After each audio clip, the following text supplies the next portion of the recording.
50 ऐसे बड़े रहस्य जो WWE आपको बताना नहीं चाहता। Number 25, does WWE use fake science? ज्यादातर साइंस जो फैंस शोज में लेकर आते हैं वो बिल्कुल असली होते हैं, लेकिन WWE जैसी कुछ कंपनीज खुद भी कुछ साइंस बांटती हैं अपनी कहानी को बढ़ावा देने के लिए। ऐसा देखने को मिला था 2018 में, जब WWE ने ऐसे साइंस बांटे थे जिसमें लिखा था कि फैंस WWE में एक विमेंस टैग टीम टाइटल्स का भी मैच होता देखना चाहते हैं, और फिर उसके कुछ ही महीनों बाद WWE प्रोग्रामिंग पर उस टाइटल की शुरुआत कर दी गई। Number 24, why do wrestlers chew gum? Wrestlers अक्सर इसलिए गम खाते हैं ताकि इससे सलाइवा बने और उनका मुंह ना सूखे। इसके अलावा एक चाल ये भी होती है कि किसी एक स्पॉट में रेसलर्स ये गम मुंह से थूकते हैं और कमेंटेटर्स ऐसा दिखाते हैं जैसे उस रेसलर का एक दांत टूट गया हो। Number 23, the money in the bank briefcase is actually empty. WWE के नियमों के मुताबिक मनी इन द बैंक के ब्रीफकेस में एक कॉन्ट्रैक्ट रखा होना चाहिए, लेकिन असल में वो ब्रीफकेस पूरी तरह खाली होता है। ऐसा 2022 में रॉ में देखने को मिला था, जब ऑस्टिन थ्योरी का money in the bank briefcase पूरी तरह खुल गया और उसके अंदर कुछ भी न होने की बात दुनिया के सामने आ गई। Number 22, how do blind folded matches actually work? आजकल की रेसलिंग में ब्लाइंड फोल्डेड मैचेस काफी कम देखने को मिलते हैं, लेकिन सबसे मशहूर ब्लाइंड फोल्डेड मैच रेसलमेनिया 7 में जेक द स्नेक रॉबर्ट्स और रिक मार्टेल के बीच हुआ था। उस मैच का ब्लाइंड फोल्ड का भ्रम मैच की शुरुआत में ही खत्म हो गया था, जब रॉबर्ट्स ने अपने ब्लाइंड फोल्ड वाले हुड में अपना हाथ डाला और उनका हाथ उस हुड के बाहर से साफ दिख रहा था, जिसका मतलब ये था कि ऐसे मैचेस में रेसलर्स को सब कुछ दिखाई देता है। Number 21, larger than life. WWE को अपने रेसलर्स को बहुत बड़ा और शानदार दिखाना पसंद है, और कैमरे का खेल WWE को ऐसा करने में बहुत मदद करता है। 2021 में मिस्टीरियस और ऑस्टिन थ्योरी के बीच एक बैकस्टेज सेगमेंट के दौरान कैमरा जब थोड़ा पीछे की तरफ किया गया, तब ये सामने आया कि उनके इंटरव्यूअर केविन पैट्रिक थोड़ा पैर मोड़ के खड़े हुए थे ताकि वो छोटे लगे, और इसके साथ ही वहाँ पर मौजूद रेसलर्स असल में जितने बड़े हैं उससे भी बड़े लगे। नंबर 20, ब्रे set on fire for real. 2020 के WWE का पे पर व्यू कैलेंडर एक फायरफ्लाई इन्फर्नो मैच के साथ खत्म हुआ,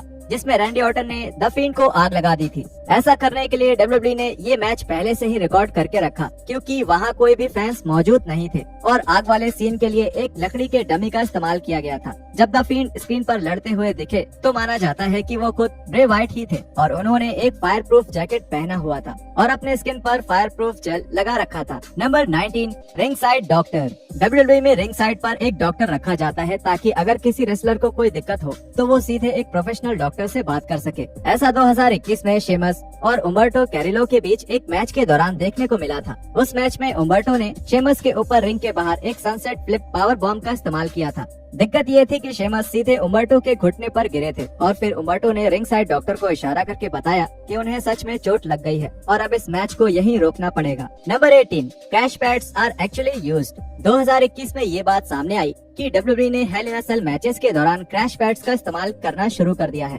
बॉबी लैशली और ड्रू मैकिंटायर के बीच एक मैच में जो हेल इन अ सेल पे पर व्यू में हुआ था, उसमें मैकिंटायर को रिंग के बाहर चोक स्लैम देकर एक टेबल पर पटका गया था। मजेदार बात ये रही कि मैकिंटायर एक क्रैश पैड पर जाकर गिरे, और इस बात की उन फैंस ने बहुत आलोचना करी जिन्हें लगता है कि इस तरह के मैच में क्रैश पैड्स की कोई जगह नहीं होनी चाहिए। इसका इस्तेमाल शेन मैकमैन और द अंडरटेकर के बीच एक मैच के दौरान भी किया गया था।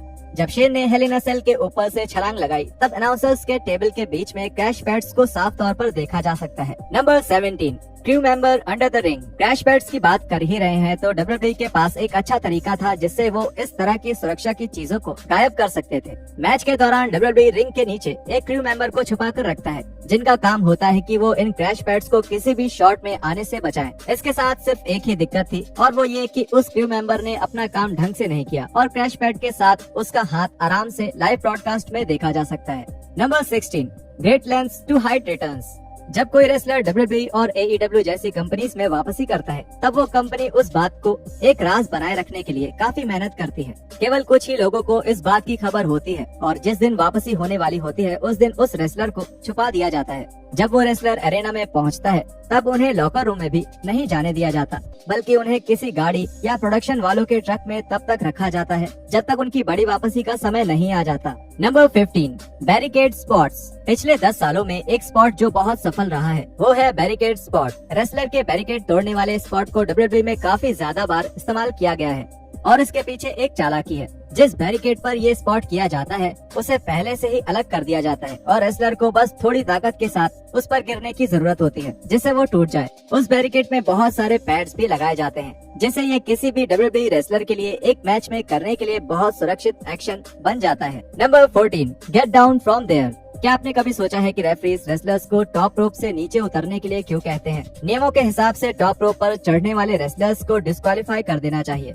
जब कोई रेसलर टॉप रोप पर चढ़ता है तब वो तकनीकी रूप से रिंग से बाहर होता है। जब भी रेसलर्स रोप्स का इस्तेमाल करते हैं तब 5 काउंट्स किया जाता है और इसलिए टॉप रोप पर भी ये 5 काउंट लागू होता है। Number 13, the rope snap. 2021 के एक्सट्रीम रूल्स पे पर व्यू में फिन बैलर और रोमन रेंस का मैच मेन इवेंट में शामिल था। मैच के अंत में रिंग की रोप्स टूट जाती हैं जब बैलर अपना फिनिशिंग मूव को डिग्रा करने की कोशिश करते हैं। ऐसा कैसे किया गया था, इसका रहस्य काफी साधारण सा है, क्योंकि इसके लिए WWE के प्रोडक्शन के एक सदस्य ने बस रस्सियां काट दी थी। उस वक्त अजीब सी लाल रोशनी की वजह से ये आदमी घर बैठे दर्शकों को नहीं देख पाया था, लेकिन वहाँ मौजूद फैंस ने यह चालाकी तुरंत ही पकड़ ली। Number 12, why do wrestlers come out weight. लंबे बालों वाले रेसलर्स अक्सर बाहर आने से पहले अपने बाल भिगाना पसंद करते हैं और इसका मुख्य कारण ये है कि इससे उनका दिमाग ठंडा रहता है, लेकिन इसकी वजह से वो अपने मैचेस में एक्शंस को और ज्यादा शानदार ढंग से दिखा पाते हैं। इसका मतलब ये है कि जब उन्हें पटका जाता है तब उनके बाल ऊपर की तरफ उठते हैं, जिससे फैंस के लिए एक शानदार नजारा बनता है। Number 11, WWE actually uses fake microphones.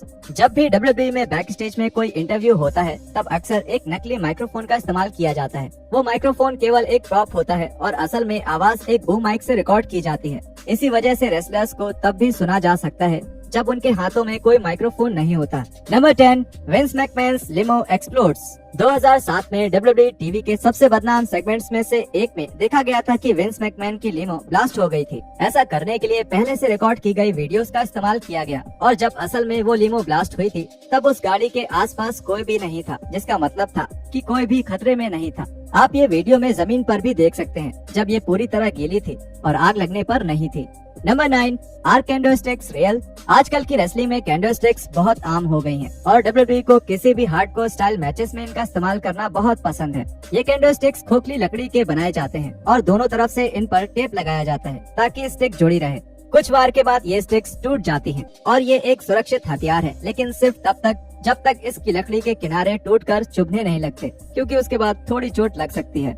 Number 8, how are guitars faked. Guitar एक ट्रेडमार्क हथियार है जिसे जेफ जैरेट और एलाइस जैसे रेसलर्स इस्तेमाल करते हैं। रेसलिंग में इस्तेमाल किए जाने वाले गिटार्स अक्सर असली होते हैं, लेकिन उन्हें अंदर से काट दिया जाता है जिससे उनका वजन हल्का हो जाता है और वो आसानी से टूट भी जाते हैं, जिससे जैसे ही वो एक रेसलर के सर पर मारे जाते हैं ये गिटार्स कई टुकड़ों में टूट जाते हैं। लेकिन ऐसा 1987 में जेक रॉबर्ट्स के साथ नहीं हुआ था, क्योंकि गलती से वो गिटार सच में असली था। Number 7, are the ladder real. हालांकि WWE में इस्तेमाल की जाने वाली लैडर एक आम लैडर से अलग होती है, लेकिन इसका मतलब ये नहीं है कि वो खतरनाक नहीं होती। मुख्य अंतर ये होता है कि उन लैडर्स का स्टील खोखला होता है, जिससे सीढ़ियाँ हल्की होती हैं ताकि ओपोनेंट्स को मारी जा सके। बीते सालों में लैडर से लगने वाली चोटों को टाला नहीं जा सकता था। Number 6, are the chairs real in WWE। शायद चेयर्स रेसलिंग में सबसे ज्यादा इस्तेमाल किया गया हथियार है और जब बात स्टील चेयर्स की होती है तो एक राज है जो ज्यादातर फैंस को नहीं पता। एक आम चेयर और रेसलिंग में इस्तेमाल की जाने वाली चेयर में मुख्य अंतर ये होता है कि रेसलिंग के चेयर्स के पेच निकाल दिए जाते हैं जिससे वो पूरी तरह मुड़ पाती हैं और ये इस्तेमाल करने में और सुरक्षित हो जाती हैं, खासकर तब जब इसे रेसलर की पीठ पर मारा जाए। Number 5, how WWE fake tables. Tables wrestling में इस्तेमाल किए जाने वाले आइकॉनिक हथियारों में से एक है, लेकिन ये उतने खतरनाक भी नहीं होती। इन टेबल्स को पतले क्लिपबोर्ड से बनाया जाता है और ये मुश्किल से एक इंसान का वजन उठा पाती हैं, जिसकी वजह से जब भी कोई रेसलर इस पर गिरता है तब एक धमाका होता है जिससे बहुत तेज आवाज होती है, जिससे हमेशा फैंस में जोश आ जाता है। Number 4, the role of the referee. Referee का काम केवल 1, 2, 3 गिनना ही नहीं होता, क्योंकि एक मैच में रेफरी बहुत आम भूमिका निभाता है। अक्सर रेफरीज को पता होता है कि मैच कैसे होने वाला है और इसलिए जब भी कोई स्पॉट गलत होता है तब इन रेफरीज का इस्तेमाल करके मैच को सही दिशा दी जा सकती है। ऐसा रेसलिंग के इतिहास में कई बार देखने को मिला है। उदाहरण के लिए 2018 के एवोल्यूशन पे पर व्यू में बेकी लिंच एक चेयर तक पहुंचने की कोशिश कर रही थी जिससे वो फिगर 8 से बाहर निकल सकती थी। लिंच उस चेयर तक नहीं पहुंच पा रही थी, इसलिए रेफरी ने वो चेयर लिंच की तरफ धकेल दी, जिससे वो स्पॉट प्लान के मुताबिक पूरा हो सके। Number 3, checking on a wrestler. Match में एक बड़े स्पॉट के बाद ये जरूरी होता है कि रेफरी रेसलर से पूछे कि उन्हें कोई चोट तो नहीं लगी। ऐसा करने के लिए रेफरी हर रेसलर के पास जाता है और उनका हाथ पकड़ता है, और अगर उस रेसलर ने बदले में रेफरी का हाथ दबाया तो इसका मतलब होता है कि वो बिल्कुल ठीक है। ये एक बहुत बढ़िया तरीका है मैच में रेसलर्स की सुरक्षा सुनिश्चित करने का। और एक बार आपको पता चल जाए कि ये कैसा होता है तो टीवी पर कोई मैच देखते वक्त इसको नजरअंदाज करना थोड़ा मुश्किल हो जाता है। Number 2, blood in the PG era. जब बात पीजी एरा में खून की हो तो ये बहुत मुश्किल शर्तों पर ही इस्तेमाल किया जाता है। रेसलर्स के खून निकलने का एक तरीका अक्सर बहुत मुश्किल तरीका माना जाता है, जैसा देखा गया था जब 2016 के समर स्लैम में ब्रॉक लेसनर ने रैंडी ऑर्टन का खून निकाला था। ये अक्सर एक कोहनी से किया जाता है और ये खून निकालने का सुरक्षित तरीका माना जाता है। ऐसा करने का दूसरा तरीका एक ब्लड कैप्सूल वाला है, और ये रोमन रेंस और ट्रिपल एच के बीच एक झगड़े में देखा गया था, लेकिन ये बहुत साफ दिखता है और देखने में नकली सा लग सकता है। Number 1, blood outside of the PG era. एक मैच में रेसलर्स का खून निकालने का ट्रेडिशनल तरीका होता है एक रेजर ब्लेड का इस्तेमाल करना। ये रेजर अक्सर उनकी कलाई के टेप में होता था और यहाँ तक कि रेफरी भी इसे रेसलर्स को दे सकता था। रेसलर्स के माथे पर एक छोटा कट उसके पसीने के साथ मिलता था और बदले में हमें एक भयानक खूनी नजारा देखने को मिलता।